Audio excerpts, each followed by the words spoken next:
Jeep Compass 4x4s. 0 down, $424 a month. Thompson, Chrysler, Dodge, Jeep, Ram, Fiat. We make buying easy.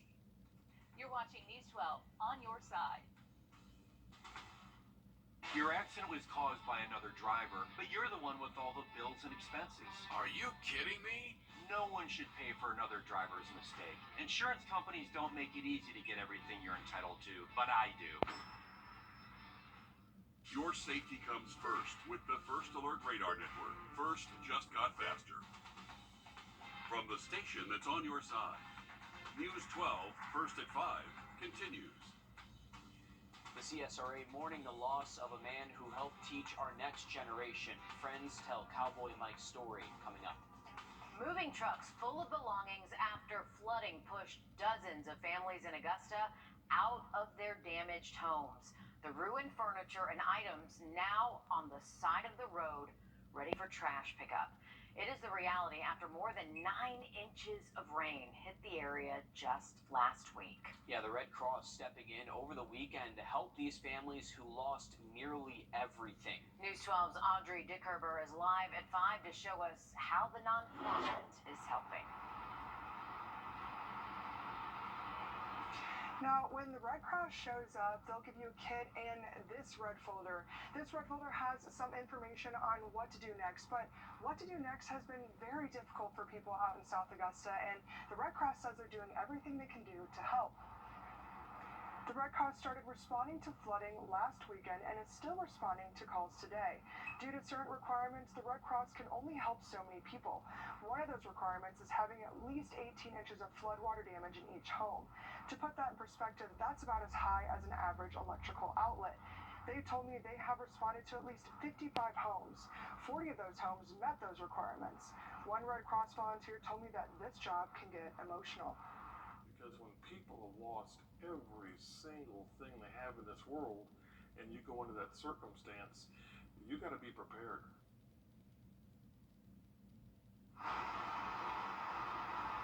This has been a very difficult time for people. The Red Cross urges you to call them if you need help. Coming up on News 12 at 6, you'll hear about the resources the Red Cross has to help people know when the disasters are coming. And a lot of these families need these resources. We saw those U-Hauls that were full of people's belongings on the side of the road, so they're going to need help to pick their lives back up after all that rain. 9 inches, it's a lot. So thanks for that update there, Audrey. But Augusta's Fire Department also commenting on these frustrating issues and providing a list of resources that you can reach out on if you've been impacted. They include United Way, Augusta 311, the Augusta Emergency Management Agency, and of course, the Red Cross. Let's switch gears now and head on over to First Alert meteorologist Chris Still. All right, thanks for that update there. Chris, new today, the Augusta Fire in Augusta, and also on our camera over there in Grovetown as well, as I know major traffic delays to report this afternoon. All right, thanks for that update there. Chris, new today, the Augusta fire employee who ran over a dead body at the scene of a mass shooting still on administrative leave.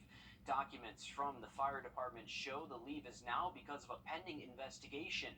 Directly following the deadly shooting between 2 motorcycle clubs in May, accident reports say that the employee misjudged the distance between the fire vehicle and a dead body and dragged it more than 50 feet. Documents say the employee originally went on leave for mental health and was supposed to return this month. New documents do not say when that employee will come back to work or when the investigation will end. Orangeburg is getting a massive grant to help pay for a revitalization project near Railroad Corner. Secretary of Transportation Pete Buttigieg and Representative Jim Clyburn announced the $23 million grant for the historic district earlier today. Officials say the project will include a pedestrian bridge and a transit hub connecting Orangeburg neighborhoods and the campuses of SC State and Claflin University to the downtown area. So you don't have to necessarily own a car to get from one part of town to another. Transit is not just about moving through America's biggest metropolitan areas. It connects smaller communities too. The money comes from the RAISE grant program. It was expanded under the bipartisan infrastructure law. The program supports communities of all sizes, with half of the money going to rural areas. The CSRA remembering and honoring the life of a retired Augusta University history professor. Friends say Michael Searles was best known as Cowboy Mike. AU says he passed away last week. He was known for his signature cowboy hat, boots, and his love for the history of black cowboys and Buffalo Soldiers. He rode a horse. It was his persona, but it was really him too. You know, he was out there riding with other people like him, and they would sit around the campfire and spin tall tales and lead the cowboy's life, and this was part of his research, but also just a way of immersing himself in that atmosphere, that ambience that he thrived in and he lived in. Searles retired from Augusta University in 2012, but stayed as an honorary faculty member. A public visitation is scheduled for 4 to 7 p.m. Friday at Finney and Son Funeral Home in Waynesboro. Coming up all new tonight on News 12 at 6 o'clock, we hear from more people who knew him and the impact he brought to their lives. In Grovetown, it's now easier for you to help save a life. The Shepherd Community Blood Center has a new location off Meriden Drive near Aldi. It's one of the main centers that supplies blood to AU Health, Piedmont, Augusta, and Aiken Regional. So we're hoping that, this new location gives donors the opportunity to find a place maybe closer to their home or around their commute where they can swing in real quick, spend 30 minutes, and help save a life. I mean, the great thing about donating blood is it's something you can save a life on your lunch break. You can check out the new center's hours on their website. Walk-ins are always welcome. Well, some artists use paint to create masterpieces, others use clay, but at the Augusta Museum of History, one artist is using Lego blocks to build his artwork. Mark Laura's creations, as well as several other artists, will be on display as part of the museum's Great Building Showdown event starting tomorrow. How cool is that? That's pretty awesome. Augusta native and recent Special Olympics award winner Raven Allen is back in the United States and celebrated by enjoying some of the best American cuisine. That's right, Waffle House. Where else would you want to be? Exactly. Allen and her tandem partner Caleb Guy recently won the silver medal in the 200-meter tandem in Berlin, Germany.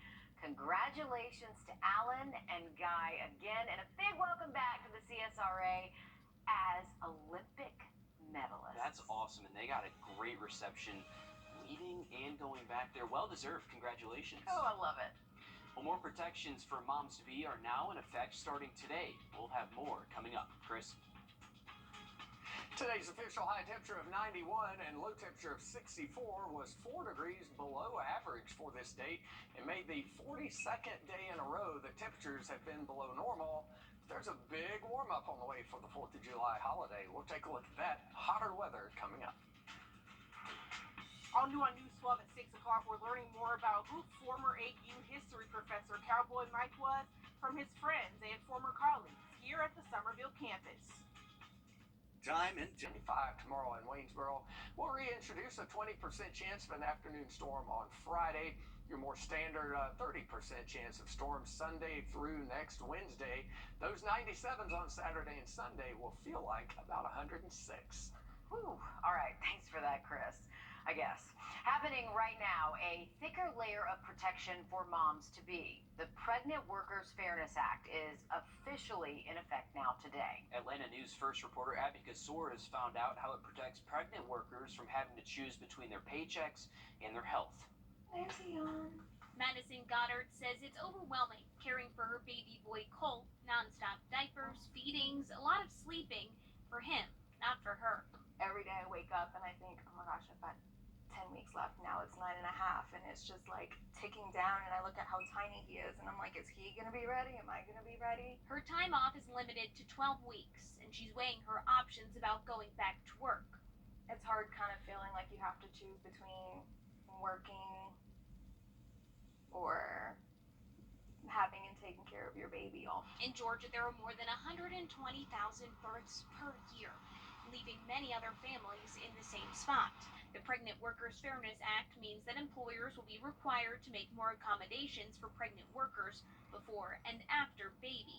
They are the backbone of our country. It's going to impact children's health as well if we take care of the moms first. Cameron Dawson is with A Better Balance, a nonprofit advocacy group for pregnant workers. Women can call into their legal helpline. Most are concerned about the impact that working in the Georgia heat could have on their health.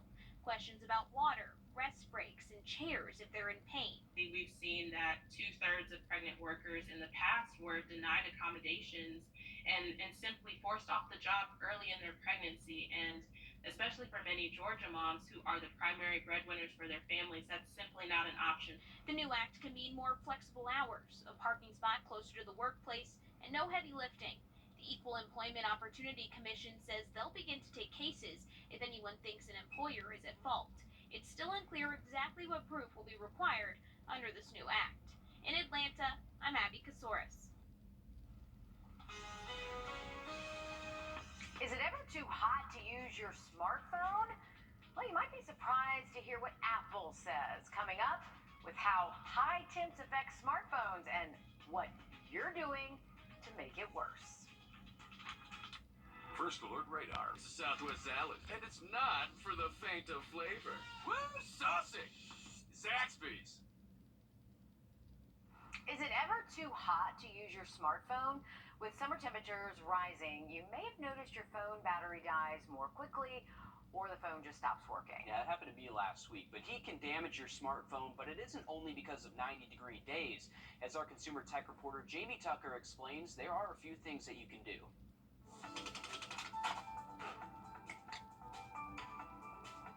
Heat is one of the worst things for a smartphone. Get this, Apple says 95 degrees can permanently damage a smartphone battery. Yeah, 95.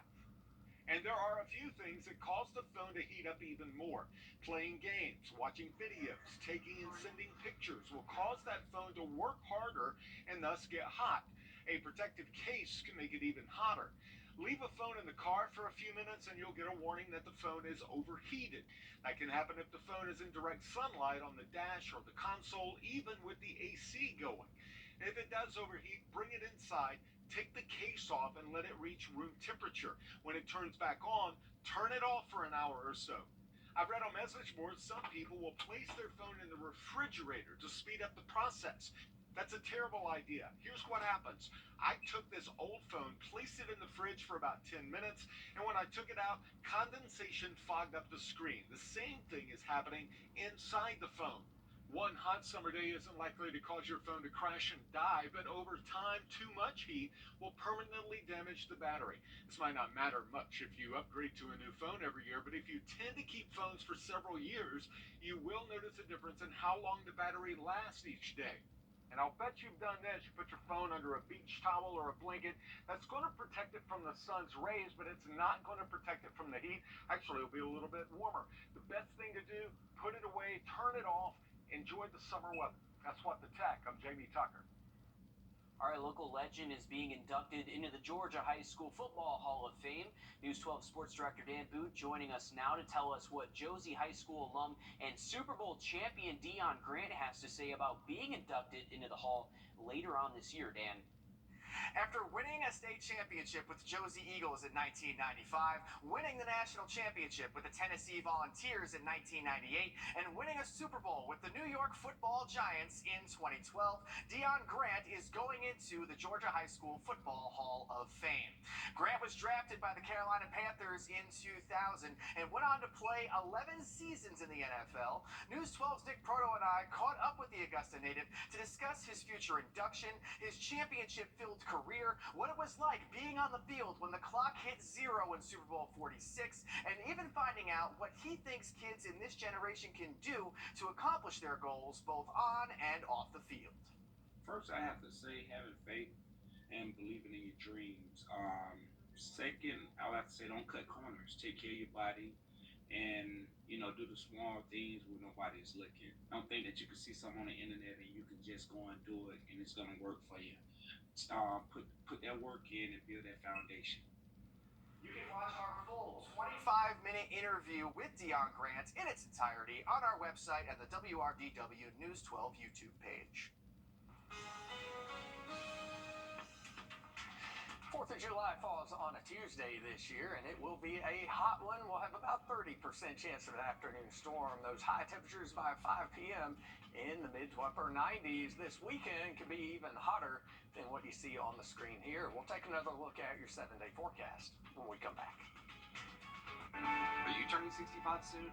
At Augusta Medicare Specialists, we know how confusing Medicare can be. Let us guide you through the entire process. And by the way, you don't pay a penny for our services. Don't wait till you're 65 to call. RU64.com. Redesigned Lexus ES. Get $500 lease loyalty cash toward a 2023 ES 350. Experience amazing at your Lexus dealer. At Savannah Medicare Specialists, we proudly serve Georgia and South Carolina. For a commitment-free consultation, please give us a call or visit our website, RU64.com.